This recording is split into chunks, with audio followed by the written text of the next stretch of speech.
soir, il s'agit bien de fêter les 20 ans d'Hippocrène, avec les associations que nous soutenons, certaines depuis 20 ans. Mais pour fêter nos 20 ans, nous préférons nous tourner vers l'avenir. Et lorsqu'on a la chance de réunir autant d'experts des questions européennes, on ne peut être que tenté de solliciter leur position sur la manière dont ils envisagent, avec des étapes concrètes, le futur de l'Europe.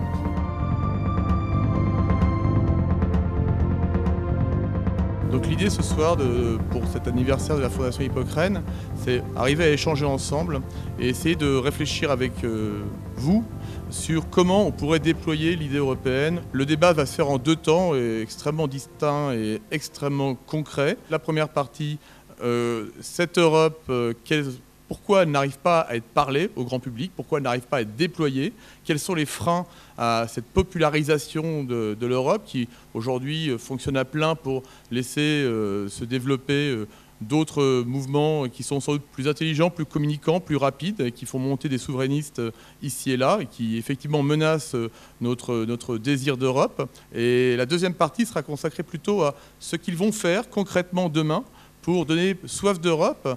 Qu'est-ce qu'ils font vraiment au-delà de la promesse européenne pour arriver à la parler, à la déployer. Et je voulais demander à Madame la Ministre, Catherine Lalumière, qui a cette longue expérience, de voir comment l'Europe, lentement, s'est démocratisée depuis 1979 et 92, mais pourtant, au départ, elle est extrêmement contrainte, extrêmement rigide, elle est conçue loin des populations, sans les populations, même si on voit des améliorations, on est encore loin d'une Europe démocratique. Jean Monnet pensait que l'efficacité, c'était d'être convaincu, d'avoir des idées claires et d'avoir l'oreille des décideurs. Et c'est ce qu'ils ont fait. Et c'est ce que lui-même a fait en étant l'inspirateur de Robert Schuman. Mais tout ça se faisait à quelques-uns. Et c'est par la suite que le besoin de populariser ce qu'on était en train de faire s'est manifesté. Au fil du temps, j'ai constaté des prises de conscience, et la prise de conscience très forte, après le traité de Maastricht, la prise de conscience que ce fossé entre une poignée d'avant-garde et la masse de la population était terriblement dangereux. Parce que, qu'on le veuille ou non, le soutien populaire devenait indispensable. Il ne suffisait pas d'avoir un chef d'État ou un ministre ayant compris l'enjeu. Il fallait que la masse suive, faute de quoi, par le jeu des élections qui, périodiquement, au niveau national ou au niveau européen, ont lieu, cette absence de soutien populaire allait fragiliser l'ensemble de l'édifice. Mais ça s'est fait progressivement. Et à l'intérieur des institutions européennes, il y a une espèce de logique de microcosme. Et je ne sais pas si Jean-Marie Cavada éprouve un peu la même chose. Spontanément, les organes, les instances européennes vivent en vase clos. Il faut faire un effort pour s'ouvrir. Le besoin de soutien populaire est maintenant vital. Si on n'a pas ce soutien populaire, c'est vraiment l'avenir de la construction européenne qui est en jeu. En tout cas, c'est ma conviction. Et aller vers des gens qui, au départ, sont ignorants, sont sceptiques, etc., ça demande un effort. Moi, je trouve que la situation de l'Union européenne, qui est en réalité le grand mouvement de construction d'un continent pertinent dans la mondialisation, est vraiment à une charnière qui peut être un horizon, je dirais, rassurant et magnifique, ou le début d'une mort définitive. Je pense que nous avons fait trop de choses pour ne pas finir la construction, mais que nous n'en avons pas fait assez pour qu'elle tienne vraiment. Alors, de quoi s'agit-il? Premièrement, beaucoup de strates de la nation française, puisque c'est un peu l'opinion de notre pays que vous mettez en exergue dans votre questionnement, sont responsables. Il faut se dire les choses très franchement. C'est pas plus difficile de parler de l'Europe que de parler des décisions de politique française. C'est pas vrai. La presse en parle. Elle parle peu de l'Europe. La presse écrite en parle plus que la radio, et la radio en parle plus que la télé. Voilà le décrescendo des insuffisances nationales. C'est un scandale professionnel réel. Il y a une classe politique qui, en effet, il convient d'être assez radicale sur cette affaire, qui n'a pas le sens de l'histoire alors qu'elle a le sens de la crise. Il y a là, je dirais, un renoncement qui est tout à fait dangereux. Je pense que l'affaire européenne est si importante pour notre avenir domestique, comme on dit en anglais, interne, qu'elle ne pourra plus progresser si l'opinion publique ne se saisit pas de la question européenne. Et je veux dire là, s'il n'y a pas un militantisme européen, le moment est venu de faire descendre cette cause, quitte à la simplifier radicalement, au niveau de l'opinion publique et au niveau des choix politiques. Ce qui aura un double effet, ce qui aura l'effet de pousser les élus à être plus courageux qu'ils ne le sont dans la formulation, dans l'imagination. Et puis un autre effet, ce qui aura pour effet aussi de réorienter les politiques selon les choix que les populations voudront bien leur donner. Et un dernier mot, les dirigeants sont souvent vilipendés, j'y ai pris parfois ma part, je la prends encore. C'est tout à fait dangereux, imaginez que nous soyons quelque part dans le pli des années 30, de gouverner des pays avec un œil sur le sondage et l'autre œil de velours sur ma caméra. Parce que c'est ça. Et on ne peut pas faire une réponse à l'histoire avec un comportement. Mais pourquoi ce comportement est-il autorisé? Encore une fois, parce que l'opinion publique n'est pas engagée dans l'affaire européenne. Il faut donc qu'on trouve les moyens de rendre cette affaire personnelle, politique. Il faut faire de la politique en Europe et pas de la technocratie. Je pense que, chère Catherine, vous serez d'accord avec moi. Après, il y a les choix. Et ce sera très bien, les choix. Et je pense que c'est ça, aujourd'hui, ce qui nous attend dans l'année et demie qui vient. Et naturellement, après, on verra le reste. Le reste, c'est quoi? Bien sûr que ces institutions sont baroques. Elles ont été très bien dans les années de croissance et la mise en place. Maintenant, il faut aller plus loin. Il faut un gouvernement, il faut un parlement, il faut une cour de justice, il faut veiller à la liberté et aux moyens des médias. Et le reste va marcher, bien évidemment. Et par conséquent, je pense que c'est ça qu'il faut faire. Merci. Alors moi, je vais vous surprendre, mais je vais prendre un peu le contre-pied du ghetto européen. Je pense qu'il ne faut pas sous-estimer la réalisation européenne et la réalité de l'Union européenne aujourd'hui, dans un monde plein de turbulences, plein de conflits, une région qui a su construire la paix pour ses membres, certes, et qui doit relever maintenant le challenge de la paix mondiale. Et de ce point de vue-là, l'Europe a un rôle extrêmement important à jouer. Il faut qu'elle se construise mieux pour pouvoir aussi jouer ce rôle. Et je pense qu'en redonnant des objectifs et des finalités comme celle-ci, on va pouvoir mobiliser et les peuples, et les jeunes, et nos institutions. On s'est bâti sur des valeurs.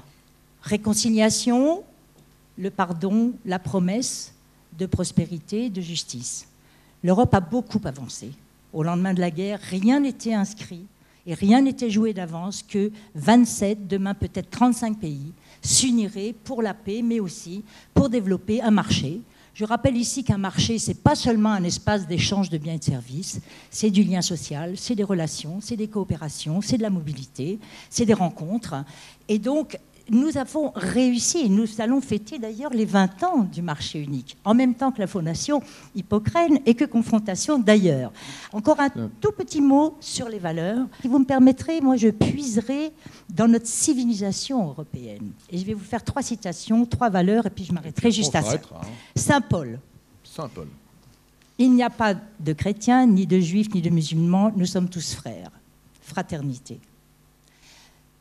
Rousseau. Il n'y a plus d'Italiens, ni de Français, ni d'Allemands. Nous sommes tous des Européens. Unité. Et Montesquieu. Si je devais prendre une décision pour mon peuple qui nuise à un autre peuple, je ne la conseillerais pas à mon prince, car je suis homme avant d'être français, car je suis d'abord un homme et français par hasard. Je crois que là, tout le sens fraternité, mais aussi responsabilité. Donc je pense que unité, fraternité, responsabilité, c'est 3 valeurs que nous devrions promouvoir dans les écoles pour demander aux jeunes de s'engager, car les jeunes ne doivent pas non plus tout attendre de l'Europe et des hommes politiques. Merci. À l'ENA, on travaille avec les élites, mais grâce à la Fondation Hippocrène, on travaille avec les autres aussi. Quand un bébé naît, il naît homme, certainement, comme le dit Montesquieu, mais il naît aussi français. Quand il naît en France, il naît corse ou breton, parisien. Il sait ce que c'est que la nation, le président de la République, il le connaît. Dès la maternelle, il sait qui est le président de la République. Il a entendu parler du général de Gaulle et de Napoléon.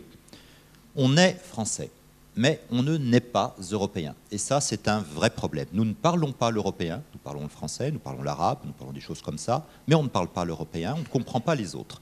C'est, à mon avis, le problème fondamental. Il faut une nouvelle naissance à l'Europe.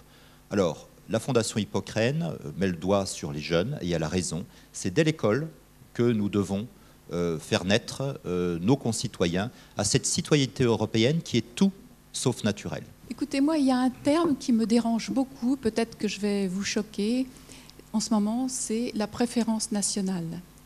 J'en ai été victime aujourd'hui. J'ai perdu le soutien de la SACEM parce que j'ai commandé une œuvre à un compositeur européen, un Italien. Et vous savez, avant, il y avait que les partis extrêmes qui disaient « je préfère ma fille à ma nièce aux Slovaques ». Je suis un peu gênée quand on fait la promotion de la marinière et de la montre française. Donc moi, je vais continuer à commander des œuvres à des Européens. Donc comme vous, monsieur, j'ai à cœur d'aller parler devant les classes européennes avec mon orchestre, le Paris Mozart Orchestra. Et par exemple, si c'est une classe européenne qui travaille en allemand, cette année, ils chantent un lied de Schubert, Die Forelle ou Ständchen. Et si c'est une classe européenne italienne, ils chantent un madrigal de Monteverdi, Si dolce e il tormento. Voilà, c'est ma façon, moi aussi, de ne pas me laisser faire par la préférence nationale que je trouve limite. De la même manière, Jean-Christophe Boulanger, l'information européenne est peut-être plus que limite aujourd'hui. Oui, on a beaucoup parlé de la presse. En tant qu'homme de presse, j'ai plusieurs réactions. Il est vrai, et je partage le constat, qu'il y a un décalage criant, cruel, entre la réalité du pouvoir européen, du pouvoir politique européen, et la place de l'Europe dans les médias français. C'est évident. Et c'est dramatique pour notre démocratie, parce qu'on ne discute pas des vrais sujets. Pourquoi ce décalage? D'où ça vient? Certes, il y a des vrais problèmes liés au corps social des journalistes qui ont été non formés aux affaires européennes. Les formations de journalistes n'intègrent que depuis récemment des sujets européens. Il faut du temps, des générations, pour que les journalistes connaissent ces sujets-là. Il y a aussi une inertie culturelle liée au placard. Le correspondant à Bruxelles n'était pas un poste très prestigieux dans les journaux ou les télévisions ou les radios françaises.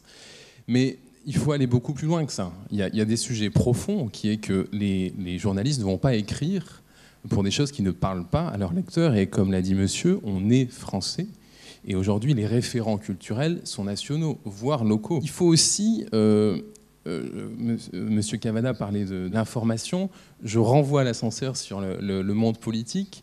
Comment en France parler d'Europe alors qu'il n'y a pas de débat politique sur l'Europe? Les décisions européennes se prennent en France entre quatre murs du palais de l'Élysée, entre 2, 3, 4 personnes, contrairement à d'autres pays européens. Il n'y a pas de discussion parlementaire approfondie, réelle, avec des vrais enjeux sur les sujets européens.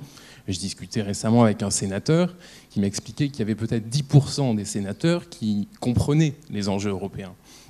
Et il estimait que c'était encore pire à l'Assemblée nationale. Donc, comment parler d'un sujet qui n'est pas débattu? C'est un non-sujet aujourd'hui. Il n'y a pas de débat politique sur l'Europe en France. Un autre sujet, et je vais peut-être être assez provocateur, mais je vais un peu loin volontairement, je pense que le militantisme européen fait du mal à l'information européenne. Je pense qu'il ancre l'idée que l'Europe n'est pas un vrai sujet d'information, que l'Europe n'est pas un champ d'investissement, et je parle en entrepreneur, rentable. L'idée que les subventions que le pouvoir public va aider est une mauvaise idée. Il faut au contraire, et Jean Monnet a été cité tout à l'heure, je pense que Jean Monnet, s'il y a une méthode Monnet, c'est d'abord celle du pragmatisme. Et l'Europe va être présente dans les médias, pas parce qu'il y aura des subventions sur l'Europe, mais parce qu'il y aura un marché, parce qu'il y aura des produits et une demande liée à ces marchés. Et donc il faut au contraire inciter des entrepreneurs à investir les sujets européens.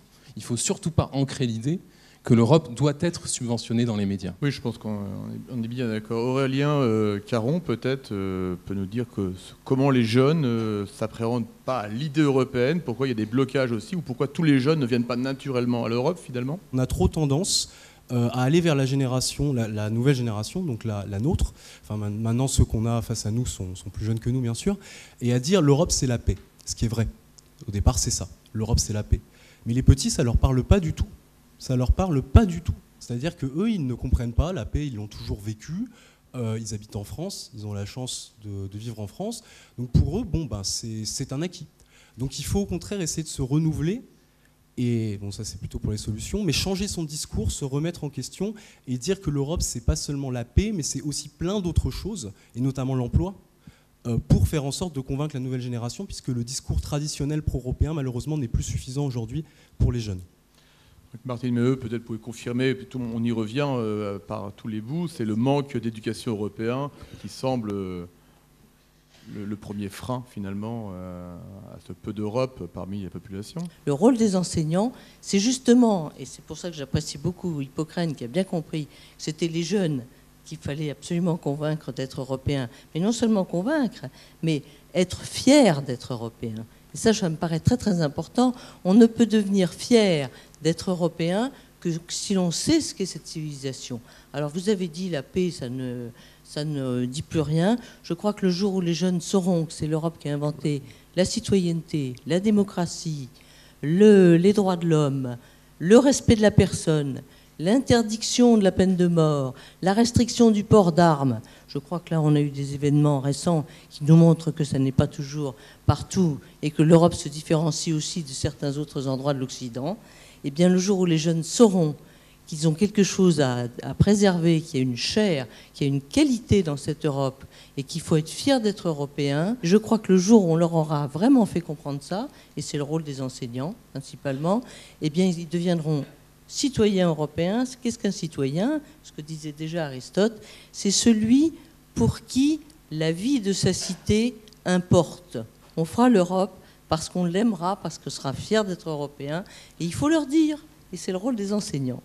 Je pense que le constat est assez clair, les freins sont multiples et variés, ils sont culturels, politiques, institutionnels, informationnels, ils sont à tous les échelons de la société. Qu'est-ce qu'on va faire pour dépasser ces freins? Quelles sont concrètement les actions à entreprendre?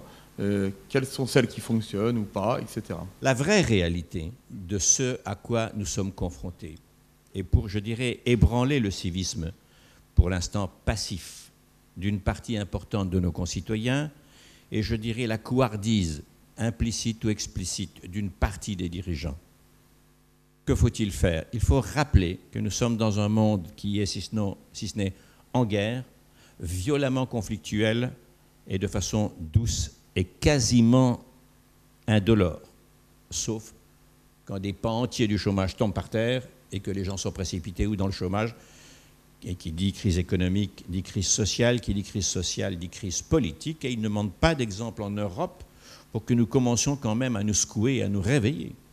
Les opportunistes qui font commerce de la peur sont dans plusieurs pays aux portes du pouvoir. Leur savoir-faire, c'est casser l'équilibre démocratique, cueillir la peur pour faire mûrir l'autorité. Puis avec l'autorité, on sait quelles mésaventures nous sont arrivées. C'est la première fois que la question nous est posée aussi brutalement et aussi, je dirais, de façon presque frissonnante, urgemment. C'est urgent. Si dans 5 ans, la mollesse congénitale dans laquelle vivent les politiques européennes, naturellement, nous serons tous au bord des ornières. Et il me semble donc qu'il n'y a rien de plus important aujourd'hui que de rappeler ce que c'est et pourquoi nous avons fait l'Europe. Imaginez un peu ce qu'a été le courage extraordinaire des dirigeants après 1945. Vous imaginez le courage qu'il a fallu à ces gens pour s'asseoir autour d'une table? Et ça n'est pas que ça. Ça n'était pas qu'un acte de foi. On a dit, nous allons prendre tout ce qui a été la cause de la guerre, c'était les richesses, le charbon, l'acier, les hauts fourneaux, de part et d'autre, de Lorraine et de la Ruhr, les plaines agricoles attenantes à chaque rive du Rhin, et nous allons mettre ça en commun. Personne n'aura le droit de mettre la main dessus. Nous allons d'abord le partager ensemble. C'est ça qui s'est passé.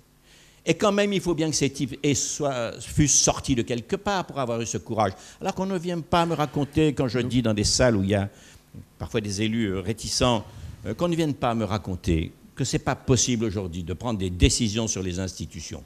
Bien sûr que c'est possible. Qu'est-ce qui nous manque? Je ne parle pas du mélange du scepticisme et de la couardise qui couchent ensemble dans le même lit de l'inaction. Qu'est-ce qui nous manque? Nous avons perdu de vue ce qu'était le but. Nous ne nous battons que sur les moyens. Le projet de vivre ensemble, qui était le contraire de le projet de se battre les uns contre les autres, est perdu de vue aujourd'hui. Nous avons fait ce projet pour avoir la paix par la prospérité. Nous devons maintenant nous mettre en ordre de marche pour construire l'autre partie, pour rejoindre l'autre rive, afin de faire de l'Europe une puissance économique et industrielle de premier rang dans le monde, pour qu'elle redevienne l'exemple qu'elle est en réalité déjà, mais qui faiblit petit à petit, la première puissance démocratique mondiale. C'est ça notre but, c'est-à-dire la défense des libertés avec les moyens de l'économie. C'est ça. À l'ENA, on travaille l'administration et la politique, notamment européenne. On a conscience de nos limites et on n'a pas conscience qu'il faut les dépasser. Permettez-moi de citer Giscard, qui concluait sa conférence pour les 10 ans de l'euro en disant « Il faut poursuivre des rêves tellement grands qu'on ne puisse pas les perdre de vue ». Eh bien, c'est un peu notre cas à tous. Et je pense qu'il faut se redonner une véritable élite européenne. Il ne faut pas dire l'Europe, la technocratie, c'est vilain, il faut s'en débarrasser. Moi, je milite pour une technocratie européenne fière d'elle. Je dirais presque, on est entre nous, arrogante et qui assume. La Commission européenne n'assume rien du tout, elle vit entre elles.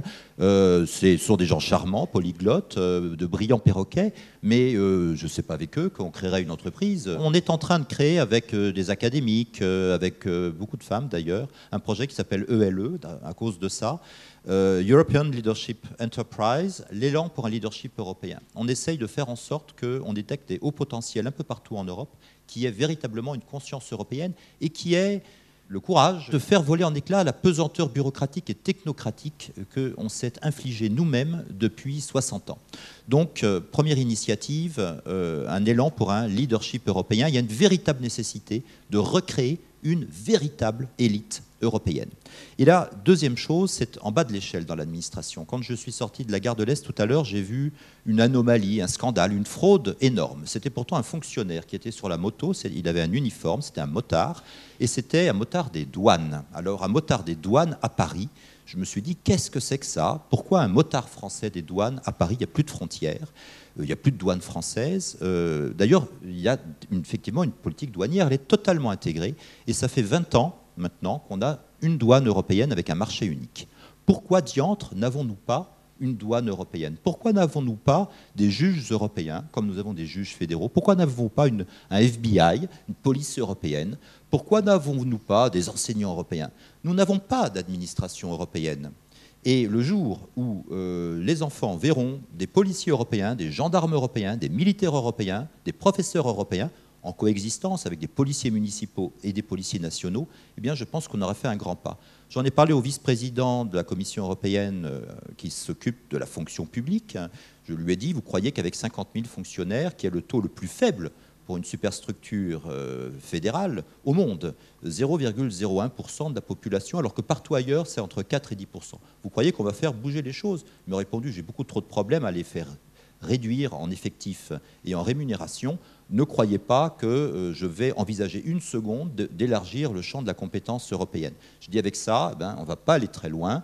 Là, c'est un véritable manque d'ambition de la part de la Commission d'être incapable de proposer une fédéralisation de l'administration. Il faut que la moitié des fonctionnaires français, d'une façon ou d'une autre, soient intégrés dans un pot commun européen. Ils peuvent garder leur statut, on peut créer de la mobilité, on peut leur apprendre des langues. Je ne sais pas ce qu'il faut faire. En tout cas, il faut changer leur tenue. Il faut que moi-même, je sois un véritable fonctionnaire européen avec une adresse en .eu et pas en .fr. Je fais de l'Europe du matin au soir et même la nuit. Donc tout cela est une fraude intellectuelle. On trompe les gens et on ne peut pas aller loin quand on est dans le mensonge. Je crois qu'il faut rétablir de la vérité et du courage. Vous savez, ça fait des années que je fais partie des gens qui se posent la question que faire pour rapprocher les citoyens de l'Europe et l'Europe des citoyens. Si c'était facile, je pense qu'on aurait quand même trouvé. Donc, c'est certainement pas quelque chose de si facile que ça. Traditionnellement, lorsqu'on abordait devant des publics, grand public, on abordait les questions européennes, on parlait des institutions. Et je me rappelle, dans les temps héroïques du mouvement européen, par exemple, on débattait sur les institutions.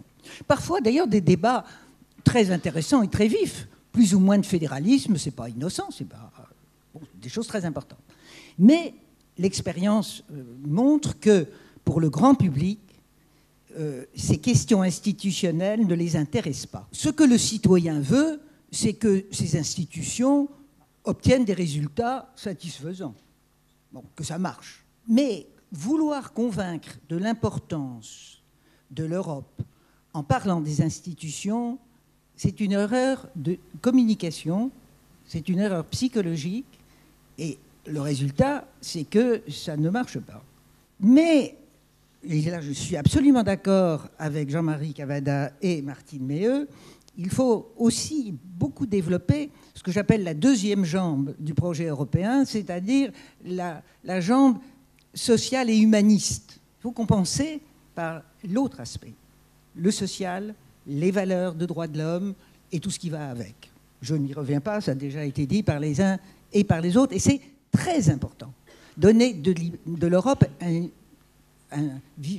image humaine, chaleureuse, et non pas froide, bureaucratique, matérialiste. En réalité, ce qui intéresse la plupart des gens, quel que soit leur milieu, et à la limite, quelle que soit leur formation intellectuelle, c'est qu'on parle politique. Aujourd'hui, par exemple, le monde a bougé, la mondialisation, les pays émergents, etc. etc. Bon. Que peut faire l'Europe ? Comment peut-elle relever ces enjeux ? C'est des enjeux de géopolitique, si vous voulez. Eh bien, je regrette. Si on arrive, évidemment en simplifiant, mais à montrer qu'aujourd'hui, oui, il y a des enjeux internationaux, oui, l'arrivée de la Chine, c'est pas rien, oui, etc. Vous n'imaginez pas à quel point les gens sont attentifs quand on leur parle de ça. Parce que plus ou moins confusément, c'est une chose qu'ils ressentent. Bon. De la même façon, on aborde les dossiers économiques. Bon. On a choisi le libéralisme en 1957, et c'était, je crois, un bon choix. Ce qu'on n'avait pas prévu, c'est la manière dont les principes libéraux allaient être appliqués par la direction de la concurrence, par exemple. Car la manière dont la direction de la concurrence a mis en œuvre ce principe a conduit à des décisions ultralibérales d'inspiration anglo-saxonne qui, évidemment, allaient heurter les traditions de nos pays un peu jacobins. Ça n'allait pas marcher. Et quand vous expliquez ça devant un public, il comprend. Et quand on lui dit aux prochaines élections, eh bien, c'est là-dessus que vous devez interroger les candidats, parce qu'il y a un choix possible. Le gouvernail, on peut l'orienter d'un côté, on peut l'orienter de l'autre. Et non pas, de notre part, une présentation, voilà ce que l'Union européenne a décidé, c'est comme ça, silence dans les rangs, il n'y a rien à voir autour, et surtout, il n'y a pas de choix. Vous me demandez ce qu'on peut faire, c'est tout à fait clair aujourd'hui. Il se trouve que M. Peillon est en train de travailler à la réforme des enseignants.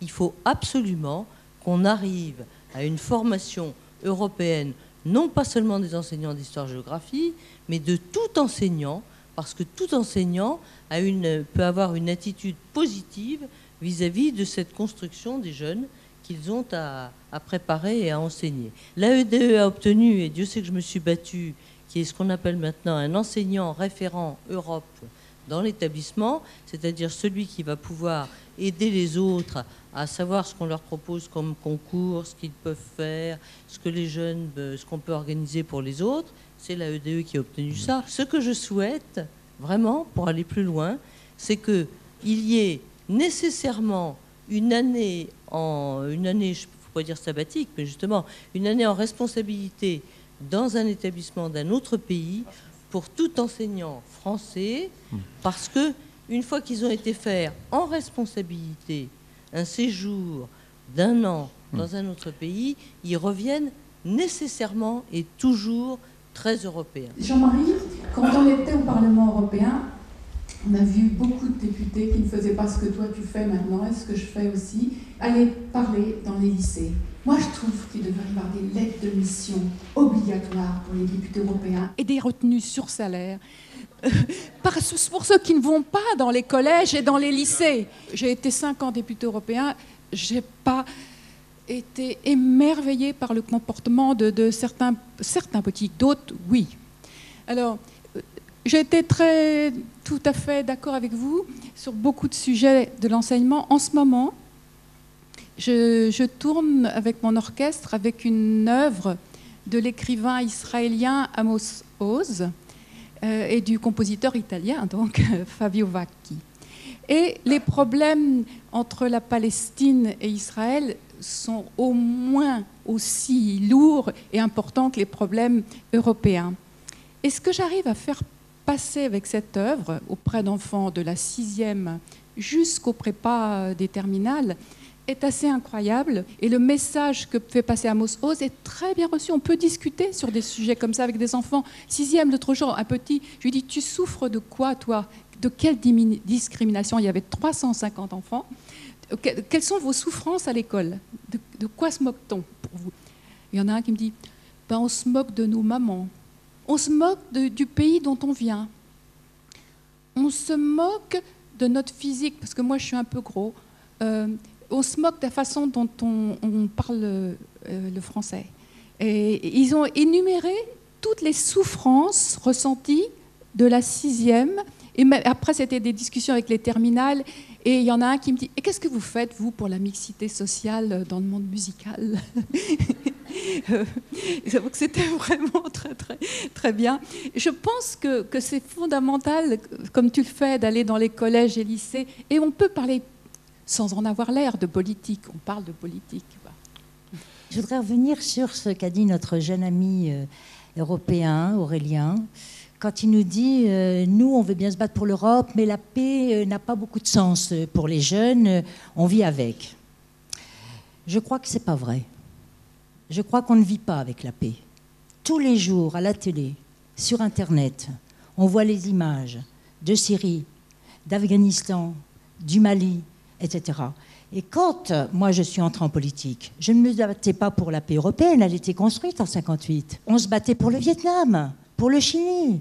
On s'engageait pour la paix dans le monde. Et l'Europe avait quelque chose à dire. Et l'engagement des jeunes pourrait très bien se faire aussi sur la paix universelle, la paix éternelle qu'on a cru qu'on allait construire pour nous, tout seuls. Comme si on vivait dans un cocon, alors qu'on n'est pas dans un cocon et on ne doit pas être neutre. Vous savez, le monde, il est tout petit. L'Europe, Armstrong, il est monté dans la Lune il n'y a pas longtemps. Il a mis son pouce une fois sur la Lune. Le monde, il était derrière le pouce. Il ne le voyait plus. On est tous sur cette petite sphère. Donc, on a intérêt à se mêler des uns et des autres. Et l'Europe est confrontée à l'altérité. Alors, que faire? Moi, je dirais encore un mot. On a besoin, effectivement, de militants. On a besoin d'engagement. C'est une question éthique, pas seulement une question d'âge. Que faire? Moi, je pense qu'il faut rassembler, essayer de rassembler, de mobiliser sur des projets. Effectivement. Alors, sur des projets et créer des réseaux de toutes sortes. Sur l'économie, je ne veux pas, moi, opposer l'économie au social et à la culture.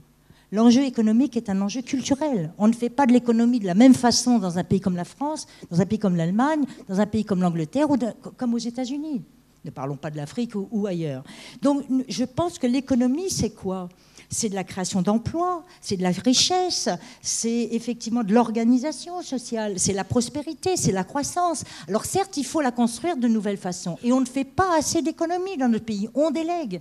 Alors on délègue aux entreprises qu'on diabolise en disant tous des méchants, on délègue aux États en disant tous nuls, on délègue.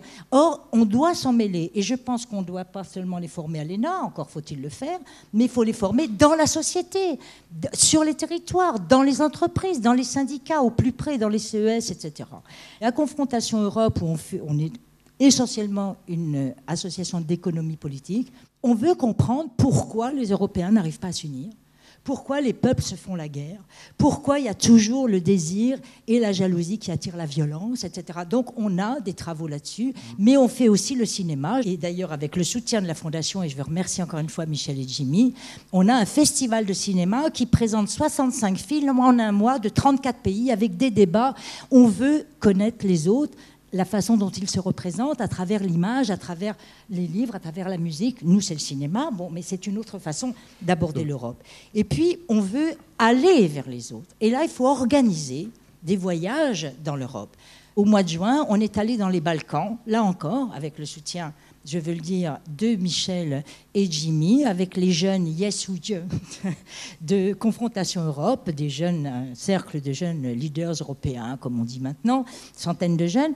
Et on a fait le tour dans les Balkans pour découvrir des pays candidats qui sont encore à la porte et à qui on tourne un petit peu le dos comme ça, et du coup, les peuples des Balkans commencent à nous tourner aussi un petit peu le dos, puis à les regarder ailleurs, avec tous les risques que ça comporte, plutôt que de venir dans des États démocratiques, de se retrouver dans des mouvements populistes, pour ne pas dire plus grave, islamistes et autres. Donc nous avons, oui, une responsabilité d'ouverture. L'Europe, on doit la construire en interne, mais pour mieux s'ouvrir aux autres, et on réussira d'autant mieux à la construire chez nous qu'on sera évidemment préoccupé par l'avenir du monde entier. Moi, ça, vraiment, j'insiste là-dessus. Et je pense que les initiatives doivent toujours avoir, pas 2 pieds, peut-être 3, France, Europe, monde. C'est obligatoirement comme ça qu'il faut aborder les sujets. D'abord, une réaction sur la paix. Je voudrais venir en soutien à Aurélien. En effet, je pense que la paix ne parle plus. L'Europe est devenue une évidence pour notre génération. L'Europe est là, elle est naturelle. Comme l'a dit Van Rompuy dans son discours de remise du prix Nobel, la guerre entre pays européens est devenue inconcevable, inimaginable. Elle est hors du champ de la pensée aujourd'hui. Et c'est grâce à la construction européenne. C'est vrai, l'Union européenne a créé la paix. Mais maintenant, passons à autre chose, ne parlons plus de ça. Alors, certes, la paix, c'est pas ce qui parle à notre génération. C'est pas ce qui va driver, c'est pas ce qui va permettre de motiver, de faire comprendre, de faire voter les jeunes. Madame la ministre va rebondir tout de suite sur cette question-là. L'autre jour, j'étais dans le 93 et j'avais devant moi un public d'enfants d'immigrés. Et j'étais venu pour parler de l'Europe. Et j'ai commencé en leur parlant du printemps arabe. Je ne parlais pas de la période toute récente, des derniers événements. Mais au printemps dernier, il s'est passé, dans les pays du Maghreb, vos cousins, vos frères, ce que les Européens du Nord ont connu il y a quelques années, y compris en 1989, au moment des soulèvements de Solidarność, la Pologne, Václav Havel, etc. Et je leur ai dit, c'est pareil. C'est votre génération, des garçons, des filles, qui à un moment donné ont soif de liberté et qui se révoltent. Et c'est pareil. Vous avez les révoltés au moment de 1945, qui sortaient des camps. C'est quand même incroyable que cette génération, c'était des gens qui avaient souffert dans leur chair, dans leur être. Et c'est eux qui ont eu cette idée formidable de construire l'Europe, de se libérer du poids des nationalismes qui avaient été cultivés et recultivés pendant des années. Bon, 89, tous ces pays qu'on avait laissés derrière le rideau de fer, parce qu'on les a laissés derrière le rideau de fer, sous la pression de Staline. Bon. Et à un moment donné, ils se dressent, ils se battent pour se libérer. Et puis, au printemps 2011, le sud de la Méditerranée, vos frères, ils font la même chose. Ils auront des difficultés, le succès n'est pas immédiat, il y aura sans doute une transition extrêmement dure, mais c'est le même enjeu. Et c'est la même attitude. Mais je vous assure que ces jeunes, ils écoutaient. Et ils m'ont posé des questions. Mais c'est vrai, est-ce que c'était le même climat? Est-ce que c'était les mêmes enjeux? Etc., etc. Et à ce moment-là, ils s'approprient le problème de l'Europe. Ce phénomène d'appropriation, évidemment, il faut que ça se fasse par des biais. Et c'est la raison pour laquelle, venant pour parler de l'Europe, j'ai commencé par le printemps arabe. Et parce qu'à ce moment-là, ça fait quand même tilt dans leur cerveau. Pour terminer rapidement, je pense qu'il y a évidemment des valeurs à faire passer. On est tous d'accord là-dessus. Et ce que tu viens de dire, c'est très important aussi, c'est être concret. Et donc pour la paix, et je pense qu'on a la chance aujourd'hui, nous, de dire, on a la chance pour nous de dire que ce n'est pas la priorité. Voilà, parce que nous, c'est justement... C'est grâce à ça. Mais par contre, moi, ce que je veux dire aussi, en étant concret, les gens, c'est vrai ce que vous avez dit, Madame Fischer, ils voient à la télé ce qui se passe dans les pays à la guerre, mais ce qu'ils voient surtout, et ça c'est à la maison, c'est le chômage. Et ça, c'est sans doute la première préoccupation aujourd'hui des jeunes, en particulier de notre tranche d'âge, c'est-à-dire c'est le chômage. Et c'est ça que je dis, c'est-à-dire que je ne dis pas qu'il ne faut pas parler de l'Europe et que l'Europe a apporté la paix. Évidemment, on le dit, on le reconnaît. Mais aujourd'hui, la jeune génération, notre problème et ce qu'on entend, nous, quand on est sur le terrain, c'est le chômage. Est-ce que l'Europe nous aide avec le chômage? Est-ce que grâce à l'Europe, on va trouver du boulot? C'est ça la grande question actuellement qui anime les jeunes. Et pour être concret, pour faire passer ces valeurs, ce qu'il faut réussir à dire, c'est dire que l'Europe, elle aide au plus près. Elle aide à financer une piscine. Elle aide à financer une formation. Elle aide à retrouver un emploi. Et ça marche extrêmement bien. Ensuite, ce qu'il faut faire aussi, et ça pour ça la Fondation Hippocrène nous aide, c'est, je suis d'accord aussi avec Madame Méheux, il y a un gros travail à faire au niveau de la formation des professeurs et au niveau de la société civile. Nous, avec les jeunes européens, on formalise ces rencontres entre eurodéputés, la politique, parler de politique, comme vous l'avez dit Madame la Ministre, avec les élèves, on a créé en fait le programme Eurodéputés à l'école, qui est notre solution, qui permet aux eurodéputés comme Jean-Marie Cavada, qui ont un agenda très chargé, de passer par nous. On leur trouve des interlocuteurs de manière à aller parler de ce qu'ils font dans les écoles. Et ça permet donc de parler de politique avec ces jeunes et de leur expliquer concrètement ce que font les eurodéputés dans leur mandat et en quoi ils servent la cause européenne. Et pour nous, c'est vraiment ce type de projet, c'est grâce à la Fondation Hippocrène, et je vous en remercie, qu'on a réussi à le mettre en place cette année, qu'on arrivera notamment à faire un objectif qui est très important pour nous, c'est-à-dire la participation de ces jeunes aux élections européennes de 2014, et je m'arrêterai là. Merci Aurélien. On va laisser Michel conclure cette soirée.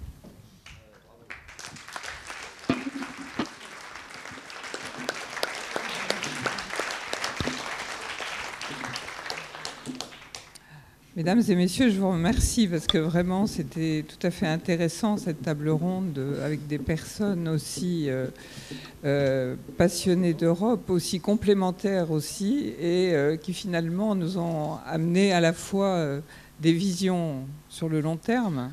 Des visions sur le long terme, on peut commencer par le rêve dont vous venez de parler, parce que je crois qu'effectivement, réenchanter l'Europe, rêver d'Europe, ça reste tout de même le point de base sur lequel on doit s'appuyer. Je pense aussi que vous nous avez donné des tas de pistes dont un certain nombre de pistes concrètes que vous allez certainement mettre en œuvre, ou que vous mettez déjà en œuvre, ou que vous allez mettre en œuvre le plus vite possible. Et on dit bien le plus vite possible, puisque vous avez tous dit, et je partage ce point de vue, que l'Europe est un peu à la croisée des chemins, à un moment où on arrive à faire que cette Europe soit vraiment une démocratie et qu'elle prenne son destin en main et que les Européens prennent leur destin en main, ou bien on risque de basculer de l'autre côté, et là ça serait évidemment très grave, puisque, mais vous l'avez rappelé, je ne vais pas refaire ce discours. Maintenant, je remercie tout le monde pour votre patience notamment, et puis je vous invite à nous retrouver autour d'un cocktail que nous avons bien mérité pour fêter nos 20 ans. Voilà.